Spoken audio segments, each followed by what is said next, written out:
முதல் முறையாக நான் எஸ்பிபி சாரை வந்து என்னுடைய வரிகளை பாடக்கூடிய ஒரு இடத்துல அவரை சந்திக்கிறேன்.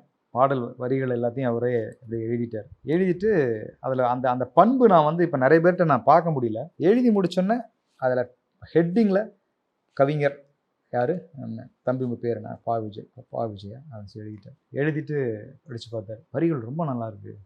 அவன் முதல்ல வரிகளை பாராட்டினார். அவருக்குன்னு நோட் வச்சிருப்பாரு. அவர் ஒரு தனியாக ஒரு புக் வச்சு அவருடைய லிரிக் புக்னு ஒன்று, வரிகள் ரொம்ப நல்லா இருக்கு, கவிதையாக இருக்கு அப்படின்னாரு.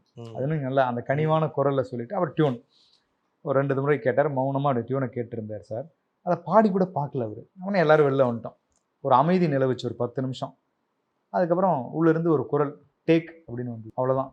எஸ்.ஏ. ராஜ்குமார் எல்லாருமே உட்காந்துருவோம், எல்லோரும் உட்காந்துருவோம். அந்த இசையை ஆரம்பித்தாங்க. ஒரே சிங்கிள் டேக் சார். அந்த பாட்டு பார்த்துல ஆரம்பித்து 2 சரணம் எண்டு பல்லவி, சிங்கிள் டேக். ஒரு கரெக்ஷன் சொல்ல முடியாது. வரிகள் வார்த்தை இல்லை, இசை சம்மந்தமாக ஆரம்பித்தார். அப்படியே கரெக்டாக 15 நிமிஷம் பாட்டுங்க.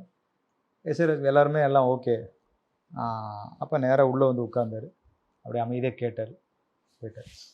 அரை மணி நேரத்தில் ஒரு பெரிய ஒரு மாயாஜாலத்தை வந்து இப்போ வரைக்கும் பாருங்க. படம் வந்து 25 வருஷம் அது இப்போ பேச வைக்கிறார் அந்த பாட்டு. அந்த குரல் வந்து அந்த பாட்டை இன்னும் வாழ வச்சுக்கிட்டு